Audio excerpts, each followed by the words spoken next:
আমাদের সাথে ইলেকশনে যে ইঞ্জিনিয়ারিং হয়েছে, ইলেকশনে ফলাফলে যে কারচুপি হয়েছে, তার প্রত্যক্ষ উদাহরণ জনাব নাসিরউদ্দিন পাটোয়ারি, জনাব সার্জিস আলম এবং আমাদের দিনাজপুর আহাদ ভাই, ওনাদের ফলাফলে কারচুপি করে ওনাদেরকে হারিয়ে দেওয়া হয়েছে।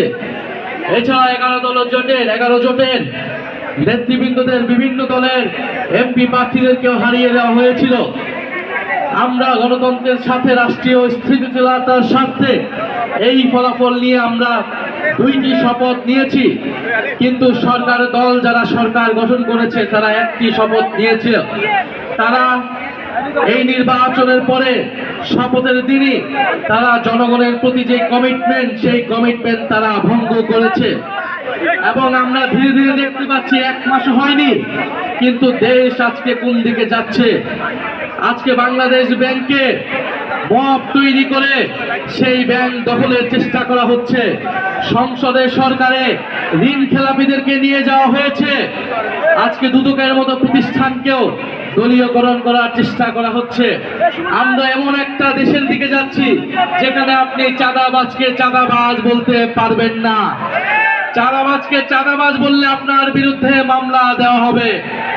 সেই পুরনো কায়দা, সেই পুরনো সিস্টেম, কিন্তু তারা ভুলে গিয়েছে এই প্রজন্মের সাথে সেই পুরনো কায়দায় আচরণ করে লাভ নাই। প্রচুর মামলা, হামলা, হুলিয়া এগুলাকে অতিক্রম করেই গণ অভ্যুত্থান হয়েছে। জাতীয় নাগরিক পার্টি শহীদের রক্তের উপর দিয়ে বাংলাদেশে প্রতিষ্ঠিত হয়েছে। ফলে যদি আজকে নাসিরউদ্দিন পাটোয়ারির মুখ বন্ধ যদি তারা মামলা দিয়ে করতে চায়, তাহলে তারা বড়ই ভুল করছে। আজকে নাসিরউদ্দিন পাটোয়ারির বিরুদ্ধে যদি মামলা দেওয়া হয়, বাংলাদেশে শত শত নাসিরউদ্দিন পাটোয়ারি মুখ তৈরি হবে। পুরো বাংলাদেশ চাঁদাবাজদের বিরুদ্ধে রুখে দাঁড়াবে, রাজপথে দাঁড়িয়ে যাবে। এবং পুরো বাংলাদেশের তরুণ ভোটাররা, পুরো বাংলাদেশের সাধারণ মানুষ হ্যাঁ ভোটের পক্ষে ভোট দিয়েছে, সংস্কারের পক্ষে ভোট দিয়েছে, কিন্তু তারা সংস্কার বাস্তবায়ন না করার নানা ধরনের ফন্দি এই সরকার আসছে। তারা গণভোটের বৈধতাকে আদালতে নিয়ে যেয়ে প্রশ্নবদ্ধ করছে আদালতকেও এবং গণভোটকেও।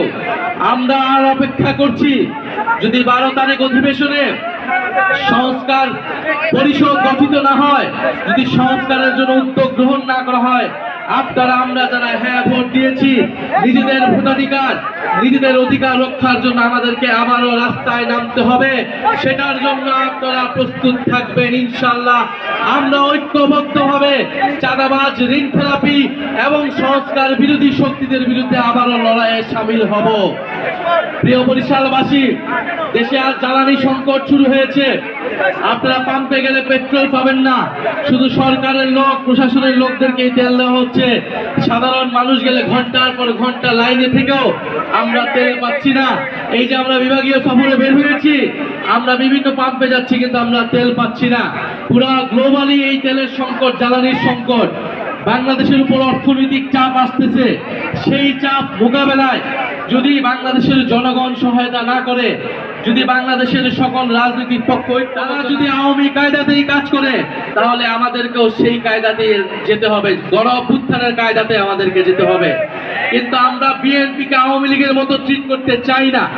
বিএনপি জুলাই গণ অভ্যুত্থানের শক্তি হিসেবে আমাদের সাথে, আমরা একসাথে রাজপথে ছিলাম, কিন্তু সেই ইতিহাস যদি তারা ভুলে যায়, রক্তের সাথে বেঈমানি করে যদি তারা আওয়ামী লীগ এবং ভারতের সাথে আঘাত করে সংস্কারের বিরুদ্ধে দাঁড়ায়, দুর্নীতিবাজ চাঁদাবাজদের পক্ষে দাঁড়ায়, তাহলে আমাদের আর কোনো অপশন থাকবে না রাজপথ ছাড়া। প্রিয় তরুণ সমাজ, আপনাদের প্রতি আহ্বান জানাচ্ছি, আগামী স্থানীয় সরকার নির্বাচনের জন্য আপনারা প্রস্তুতি নিন।